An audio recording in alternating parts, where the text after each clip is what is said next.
Hi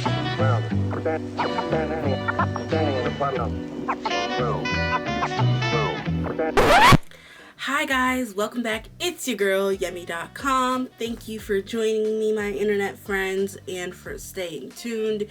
It is, as we know, Pride Month, and we are going to be doing something that is special and great to my heart. We're going to be talking about my favorite top 5, maybe 6, sometimes 7 couples, and I'm talking about our LGBTQIA couples, okay, in media, because we know that's all I know. Television, music, movies, that's it. Maybe a book or two, that's it, all I know. So with that being said, we're gonna get it started, but to start I need my handy dandy notebook. Okay, so we have a list, because we know I like to make lists here on this channel. Lists, ship-ups, song recommendations, tipsies, anything. Those are my bread and butter. So we're going to be talking about couples specifically. And I want to do like couples you wouldn't expect me to do. Like there's one couple, and I'm going to talk about it immediately because everybody is knows I'm gonna talk about it. I was a Gleek. I was a Gleek, a big Glee head, Glee fanatic. I remember one of my first big memories of knowing that I was like different was like I sat in my basement and watched a pirated episode, the first episode of Glee pirated, and I would like react. Like I would like turn to a camera as if it was like following me MTV style, and I'd give my reaction to the episode. I'd be like, oh, I can't believe Finn did that. Can you believe that? That's really wild. Like I would do that. So I was very big on Glee. It was one of my milestones in my hearts. So of course I could not make this list without our Glee iconic couple. That is Brittany and Santana. I'm really sorry that I can't go an hour without seeing you, because I'll just miss you too much. And me and you, the rules don't apply to us. They never have. We make our own luck. So I say that it's good luck to kiss the bride before the wedding, because then we can have that kiss that we can't have in front of our friends and family because they'd be too jealous.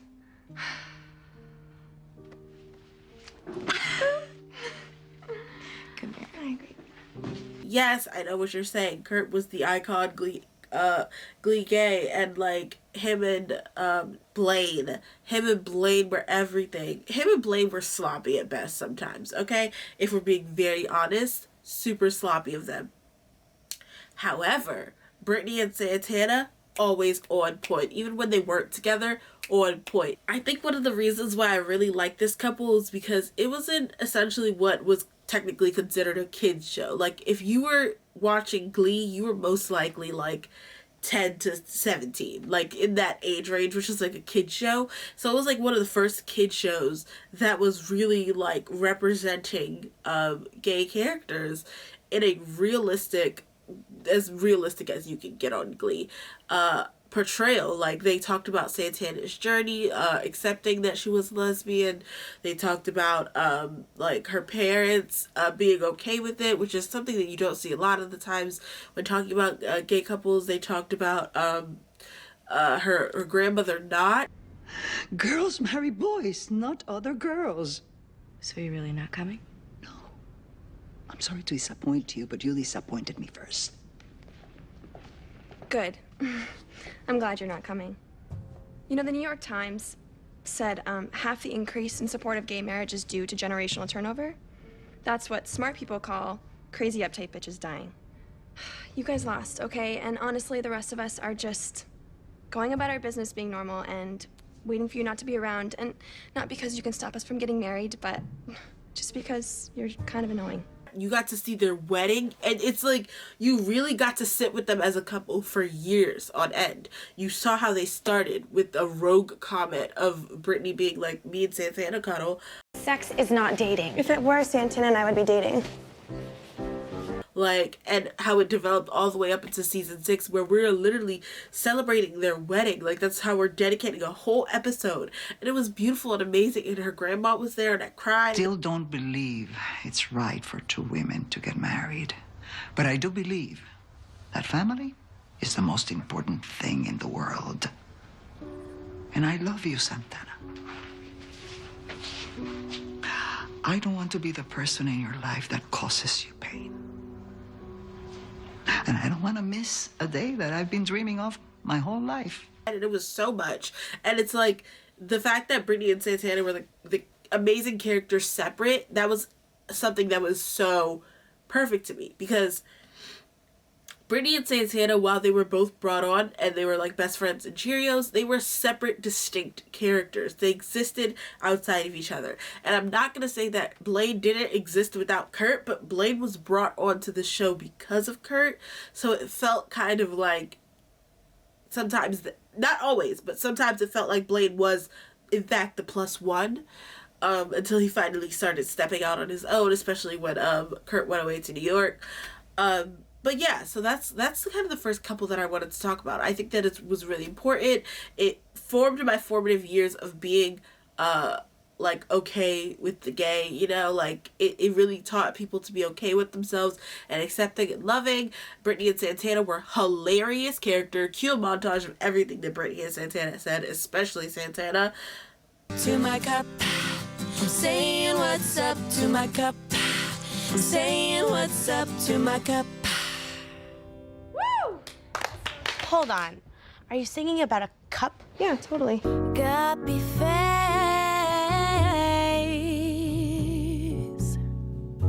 trouty mouth. It broke my heart because it felt like my dream had died, so I want my dream back. Cucaracha to a bullfighting mariachi? Why don't you just dress up as the Taco Bell Chihuahua and bark the theme song to Dora the Explorer? You don't even know enough to be embarrassed about these stereotypes that you're perpetuating. That's not fair. Isn't it? Thing that we never talk about. What, that Sour Patch Kids are just gummy bears that turn to drugs? Are we dating? Or what? Wait, isn't this a date? Aren't you paying? Because I ordered shrimp. Wasn't last week when we were taking a bath together? Wasn't that a date? Why don't we just get you an iPad? You can't even get porn on whatever you just asked me for, okay? Oh, stop right there. You look a little Jewish, right? Rachel? Okay. Bye. Maybe Blaine didn't want to be with someone who looks like they just removed their top row of dentures every time they smile, or someone who doesn't dress like an extra out of one of Andy Dick's more elaborate wet dreams. Maybe Blaine grew weary of dating a breathier, more feminine Quinn Fabray. Maybe he finally got freaked out by your strange obsession with old people that causes you to skulk around nursing homes like one of those cats that can smell cancer. Naya Rivera and Heather Morris were amazing, beautiful and amazing actors. God rest her soul. Not Heather Morris, Naya, God rest her soul. And were truly phenomenal at what they did. Brittany's dancing skills were impeccable and no one could beat them. I'm up against the speaker trying to take on the music. It's like a competition, me against the beat. I wanna get in the zone. I wanna get in the zone.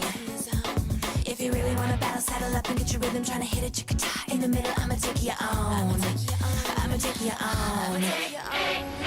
All my people on the floor, let me see you dance. Oh, I wanna dance with somebody.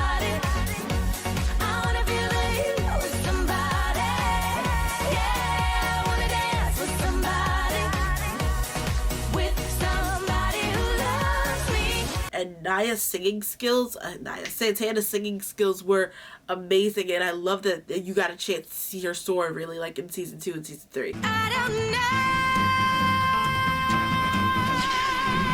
Hey, are you okay? Would you tell us that you're okay? There's a sound in the window that distracts you. A crescendo, Annie. Take you into your apartment. Let the blood stains on the carpet. Obviously, there are some issues with Glee. Leah Michelle sang entirely too much, and apparently she was a horrible castmate. I don't know about that, but I do know I was sick and tired of hearing her belt solos by the second season halfway. I was like, I'm over it. Give me something else, please. And they did, and I was glad, and I was happy. Tina Cohen-Chang was an underrated champion and was not given enough lines or songs because she sang her little butt off. I'll wake up one day, but it'll be too late.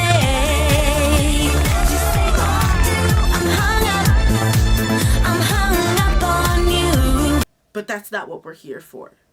We are here to talk about and celebrate the love of Santana and Brittany. Some people love someone because they make them a better person, and that's not why I love you, because you've always just wanted me to be myself.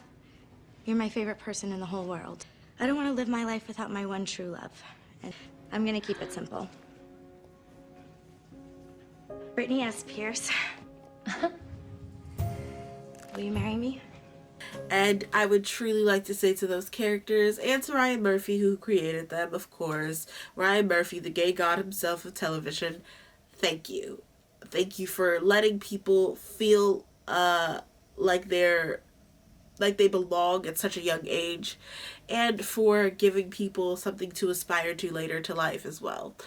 So that's our first couple, Brittany and Santana.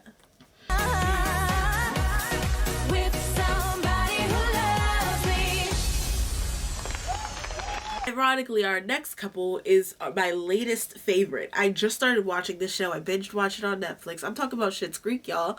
And if I'm talking about Schitt's Creek, you know I have to talk about my favorite character, David. What does that mean? What does fold in the cheese mean? He folds it in. I understand that, but how do you fold it? Do you fold it in half like a piece of paper and drop it in the pot, or what do you do? David, I cannot show you everything. Okay, well, can you show me one thing? David is so freaking hilarious. But while he is hilarious, he needs something. A little something. A little something. A little something. A little bit of Alexis. And a little bit of la la la la la la la. A little bit of Alexis. No, that's not what he needs. He needed Patrick to balance him out. So the next couple we're talking about is, of course, David and Patrick from Schitt's Creek. And I don't want to add more stress to your day, but I love you.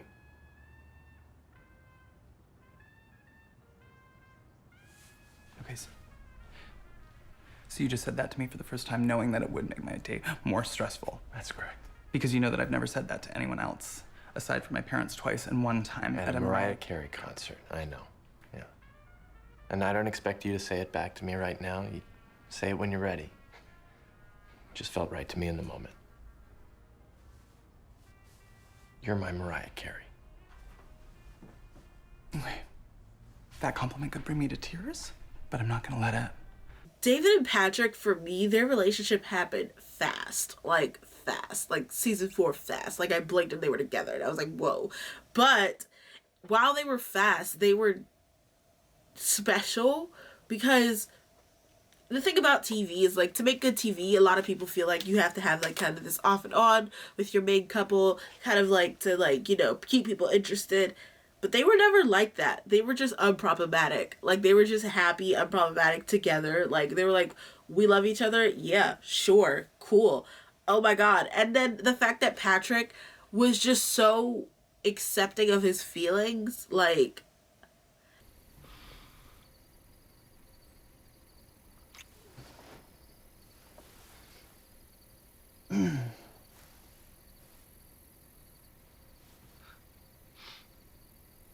Thank you. For what? I've never done that before. With a guy.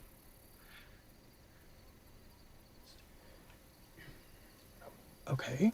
Yeah, and I was getting a little scared that I was gonna let you leave here without us having done that. So, thank you for making that happen for that. Like, it wasn't a struggle for him. Obviously, there were certain, like, milestones that he went through, but, like, David was, like, the first dude he ever loved, and is technically the last, because they're married and the show's over. But it was just so beautiful to see and so inspiring to love. Like, they were just special in a way that it was like, gay people are so obviously being portrayed as being, like, dramatic, and, like, extra, and, like, you know, just super, like, everything, you know. I feel like Trixie Mattel when she does the thing. You'll never take me alive. Yeah, gay people are always portrayed to be, like, a little bit extra and problematic, especially within their relationships.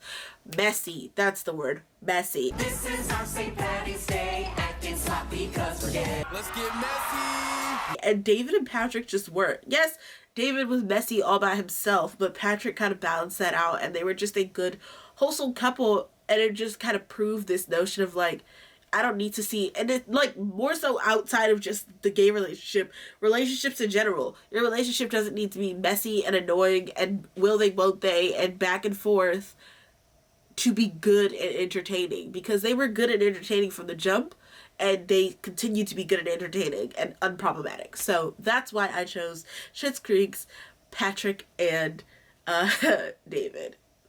And obviously, I relate to David on a spiritual level because he is hilarious. That's where you wanted to be. I thought so too, but it's not where you want to be. And I don't want to be anywhere you don't want to be. David, I promise I will make you so happy here. You fucking better.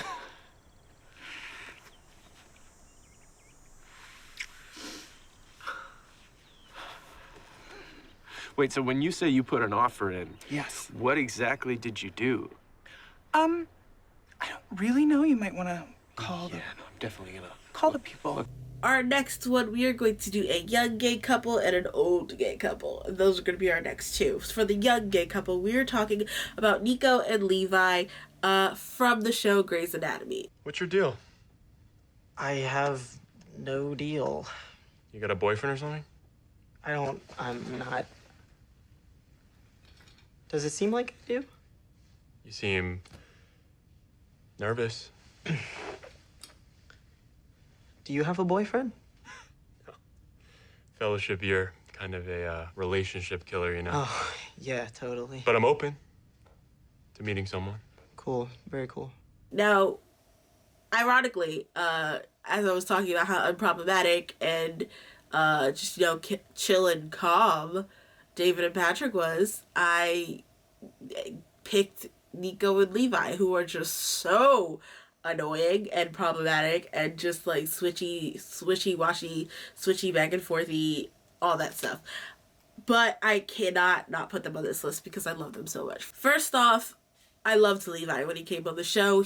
Do you think we're friends? I'm a surgeon and you hand me things. You don't get to talk about my legend. No, not yours. I meant mine. I just feel like I'm always gonna be the guy who dropped his glasses in a person. It was dorky when he dropped his glasses into the body cask, into someone's body. I immediately was like, oh, we gotta keep this kid. He just is like, he's just fumbly enough to like, it was like I had Karev back, not Karev, my bad, George back. It was like George 2.0. And for those of you who don't know me, I did not get into Grey's Anatomy when it started. I got into it in college with my friends, and I watched like the first 3 seasons, and then George died. Spoiler alert, George died, and I stopped because I was like, that's my favorite character. Yeah, what was wrong with me that George was my favorite character? But like, I was like, I love George. I loved George so much. And he died, and I was like, I'm not watching this show. This is garbage. And then eventually, like, I think a year or 2 passed, and I binged everything, and I was like, just basically, this is good, but I'm still missing that fumbly kid. Everyone was too self-assured, you know what I mean? Because they were at that point where they were past being interns, they were full-blown doctors, and they were just too self-assured with their nonsense. So I wanted someone who was going to be fumbly and weird and quirky and just a George 2.0. I killed him with my gayness. And then they gave me Levi, and I loved it. And I was like, how are they going to make Levi any better than he is? He's fumbly, weird, quirky, whatever. And they brought in Nico. Nico's fine ass. He is, okay, listen, I've never drooled before. I've drooled several times. But like, I was literally like, that, you know that Sailor Moon meme where she's like drooling and her eyes turn to stars? When him and the other guy came on camera with his long locks and his like when they were like, we're the ortho boys. Someone asked for an ortho god? You know, they came on camera, slow motion, goblin style, like.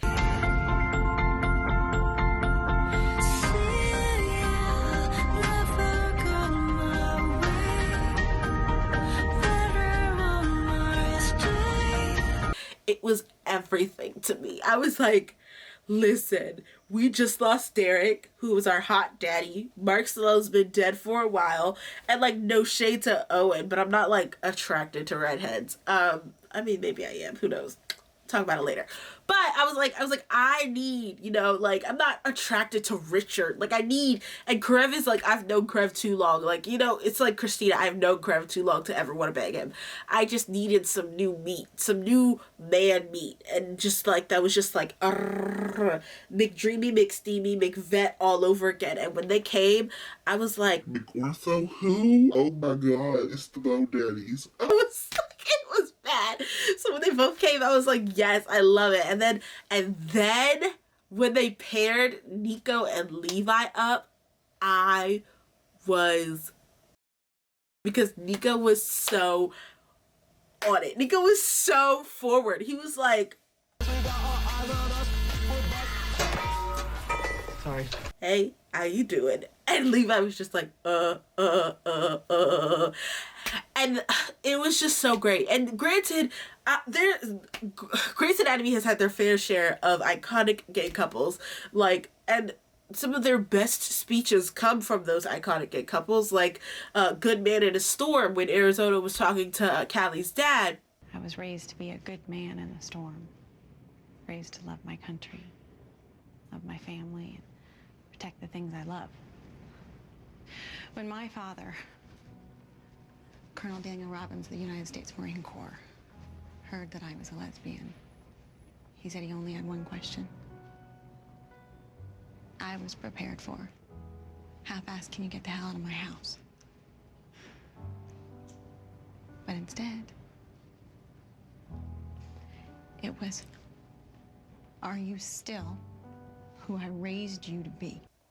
Or Callie's speech about Jesus, when she was talking about how blessed are the merciful, for they shall obtain mercy. Jesus, blessed are the pure in heart, for they shall see God. Jesus, blessed are those who have been persecuted for righteousness' sake, for theirs is the kingdom of heaven. Jesus is my savior, daddy, not you. And Jesus would be ashamed of you for judging me. He would be ashamed of you for turning your back on me. He would be ashamed. and when they were arguing about the leg, and they've had their roller coasters, they've had great iconic gay characters, even like Erica Hahn, like so many great characters, but something about Levi and Nico that I just super loved and appreciated was just like, it felt natural. It felt like how you would actually just see a couple in the wild, like how couples would hook up at work. Like, I mean, granted, because Grey's Anatomy is so out there that it just felt so grounded with them. And then I loved that, like, Levi's worry about being with Nico, about being with the Nico with the whole ambulance conversation. You know what's also your fault? The fact that you think I have a shame spiral, because I don't. I'm not spiraling. I'm a nerd. I'm no more ashamed of being attracted to guys than I am of anything else in my life. It had nothing to do with Nico being a dude. He was like, you having a penis is the least of my worries, okay? I'm a nerd. I've never been with anyone. No one's been attracted to me, okay? And I was like, oh my God, I feel you. I knew that I had feelings for boys, but I didn't understand it. Not until you kissed me. You kissed me. And I felt the opposite of shame. I felt like I existed. And everything fell in place. For the first time, it felt like I was holding the sun sword.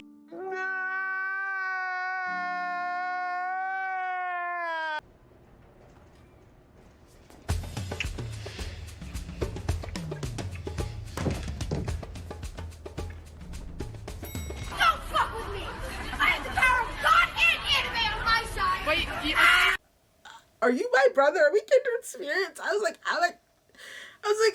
I'm also a garbage troll. Ah! I'm ugly and I'm proud. Louder. I'm ugly and I'm proud. But it was so great and it was so beautiful, and the phrase gay Sherpa will live on in infamy forever. I can't guide you out of the closet like some kind of gay Sherpa, all right? I'm not the drama. You're the drama. And obviously, like, they were so great together, and then but in typical Grey's Anatomy fashion, they had to be super dramatic and have something break them up and then put them back together and then have this wonderful roller coaster. And I know that we're not together, but you're still a person that I care about. And I don't know, I thought that you might want to know how I'm doing, which is terrible. And I really hope that you're okay. As it stands right now, they are happy, and that's how I would like to keep it. You know what? Cut the show. Cut the cameras. Dead ass. it's over. The show's over. I want to keep them happy. I want to keep them healthy. I want to keep them where they're at right now. Because obviously they went through the drama of like Levi coming out and Nico not being out. Like, I was like, when I found that out, I was like, I understand. Like, you know, it's very different with like parents that are not white, which is, you know, something that Moxie will teach you. You don't get what's going on with me because you're white. But it was so like, I can understand also why Levi felt a little bit betrayed, because it's like you were acting like you were this gay god, like you were gay Jesus, like you were lesbian Jesus, Kaylee Kyoko herself, and you're not even out of context. Your parents, that's wild, bruh. And so like obviously they went through their strives, their struggles, and I'm not gonna lie to you if I didn't tell you. Okay, so I had a problem because when April left, I hated everything. I was like, this is terrible. April and Jackson just need to be together. Nico and Levi need to be together. Those were the two couples that were really keeping me watching Grey's Anatomy. But it was just so hard for me to deal with. But they're super sloppy, regardless. I love that about them. But they are our young gay couple. That is Nico and Levi from Grey's Anatomy.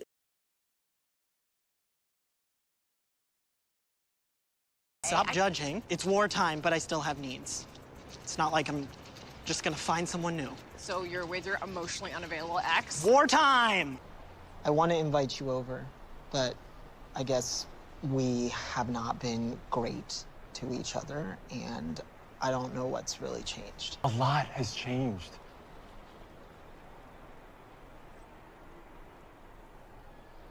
Yeah, okay, let's go. You're right, I guard my own space out of habit because it makes me feel safe, but safe from what, you? I love you, Levi. So just move in with me. Oh, I just remembered I can't come over tonight. Joe is really sad about Jackson leaving. She is? Yeah, and I've promised her that I'd hang out, but it's a great talk. Levi! See you tomorrow. I panicked. Because I love you, I'm just really used to you not feeling it back. I've always felt it back. I don't know, I just couldn't say it back. What changed? Me. I changed. Because of you. Look. I think about you all day long.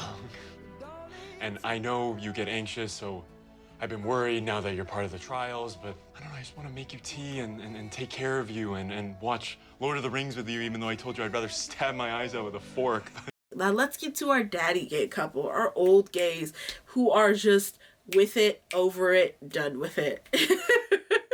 Like in that John Mulaney meme where he's like, I was just like an old queen. I would come out to the recess yard and be like, everyone get out of my way.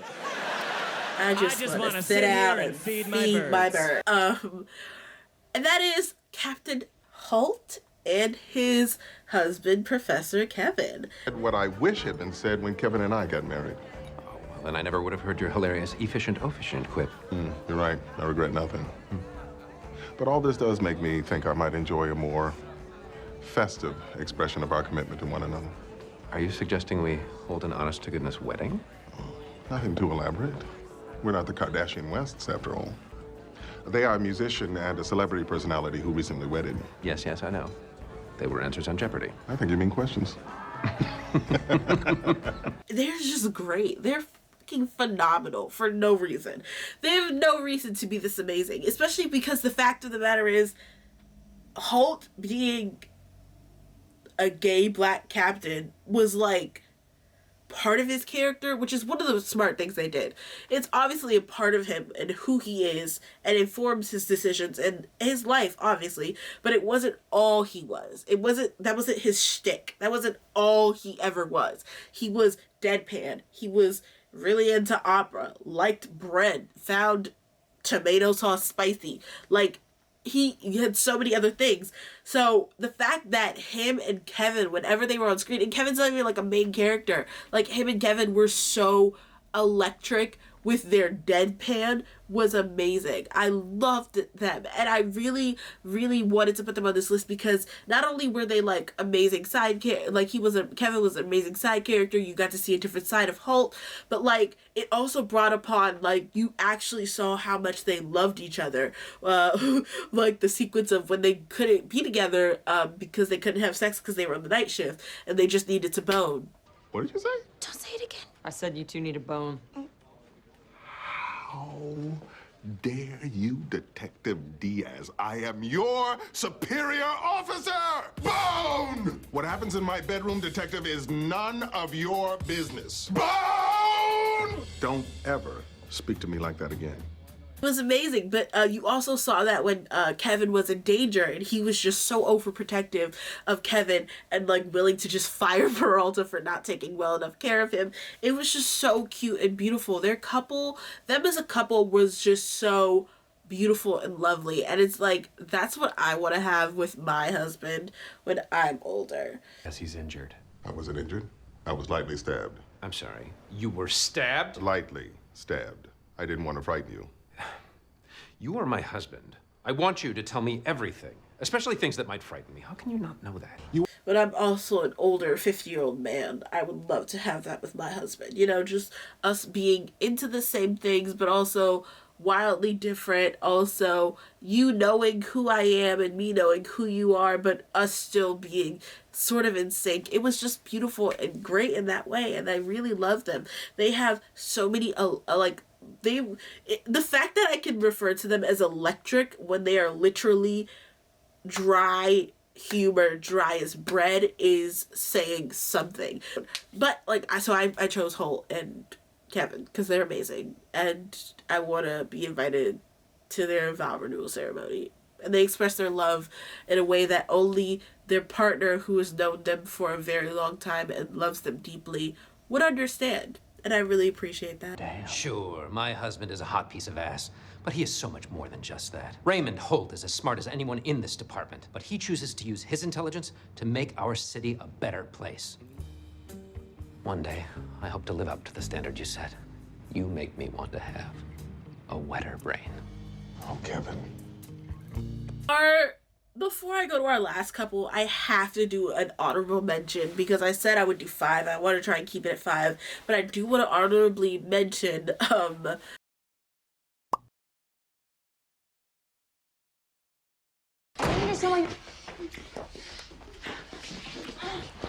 I've always wanted to do things that scared me, but it's not so easy to be brazen when the thing that you want that scares you to death is sitting right in front of you. I scare you. Yes. A lot. Letting Winona mess up her life again for us? Fuck you, fuck you, fuck you, fuck you. Not you, sweetie pie. Wait, really? No.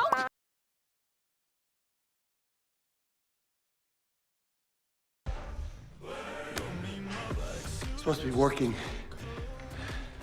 Oh, you're so cute when you're serious.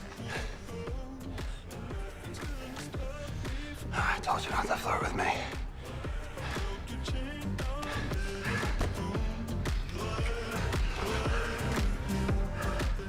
Hold that thought. Bedroom.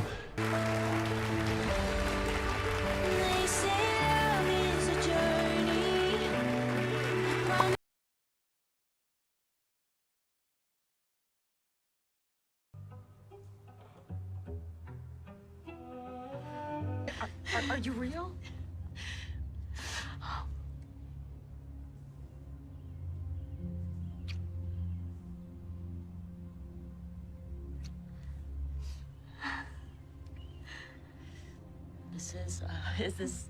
This is our wedding, right? I guess the algorithm is where you experience what you've always wanted.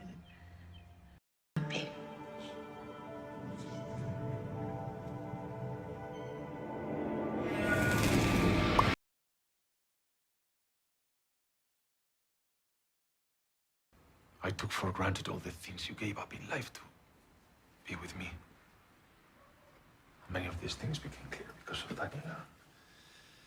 I understand why you reacted the way you did.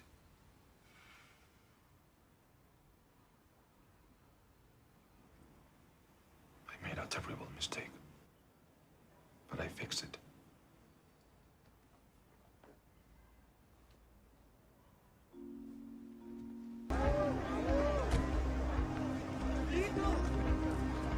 But I do have to go on to my last couple, and that is, you knew I wasn't going to get through this list without talking about Sense8 in some capacity. There are so many couples that you can talk about on Sense8, but we're talking about gay couples, and there are gay couples and gay throuples within that show. But I would be remiss if I did not talk about Amanita, our ride or die Amanita, okay? Our ride or die Amanita, and the love of her life, Nomi. Step off the train at dawn, back in the place where I was born. Now, if you haven't watched Sense8, basically it is a story about being above Homo sapien, like super sapien, basically. And it means you're connected with a cluster of people. 8 people around the world are in your cluster. You can you're mentally, telepathically kind of attached to them.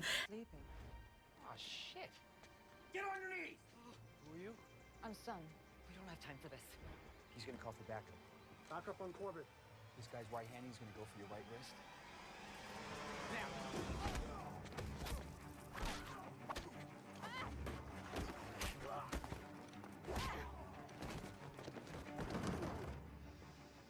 Throw the gun.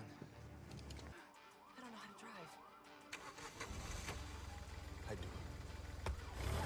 And Nomi is in this. Nomi is a transgender woman who is also like a writer and a hacker. She's super smart, super amazing, and she is with her partner Amanita. Amanita is like a bookstore owner, also a badass, also dresses to the god. Let's extra. You look amazing. It always has an outfit for every occasion, and we love her for that. They are truly the most wholesome couple and the most beautiful couple. It goes back to what I was saying about like Patrick and David. There's so many other things going on in the show that like you don't need them to go through like a roller coaster with their emotions. They don't need to break up and make up and all these other things happen to them as a couple for you to just be interested and love their story, because that's what it is. You're just interested and you love their story because the characters are dynamic, the love is real, and it also just has some wholesome, beautiful moments. Like the way that Amanita was silently, like, just not even silently, but like silently and non-silently, like being there for Nomi when she had to give her speech at her sister's wedding. Kind of hacking. This is bullshit. Take your hands off my daughter, or I promise you, I will pursue a suit seeking the kind of damages that end the careers of men like you.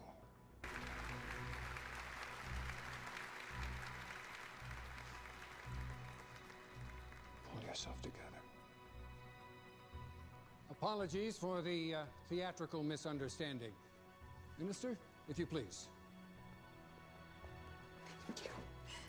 You're right. He's never called me daughter.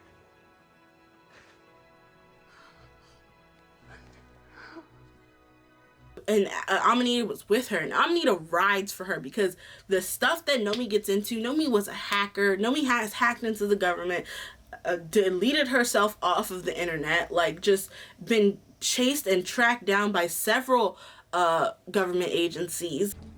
Okay. Could use a little bit of luck here. Okay. Excuse me. Hey. Hey! Hey! You too! Sorry, I'm sorry, sorry. We really need this. No, I'm sorry. No! Hot damn! I have been waiting to see that. And Amanita is always there for her and always writing for her. But mostly, they had literally the cutest proposal moment. Like, they both proposed to each other, and I cried. I cried like a baby because it was beautiful. Will you marry me? Oh my god. Oh my god, I don't believe this. What?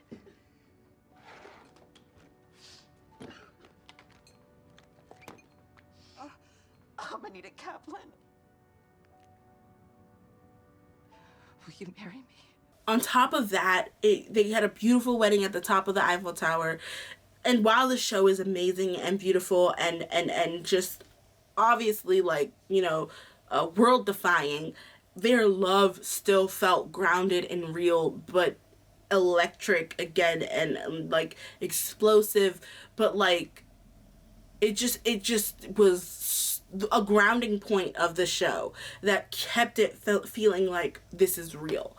I highly recommend it, especially because, you know, it's Pride. I would highly recommend you go watch Sense8, because Sense8 is, you know, there's several Pride parades in that show.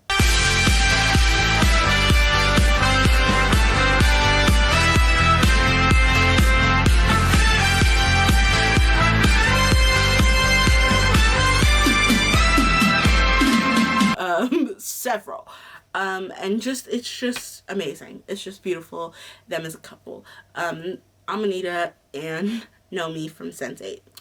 And with that being said, we're going to wrap this up here. Thank you for joining me. I love these couples. I really appreciate them. I think that you would love them too. And with that being said, don't worry. I'm Yummy.com. I'll be back, internet friends. So stay tuned.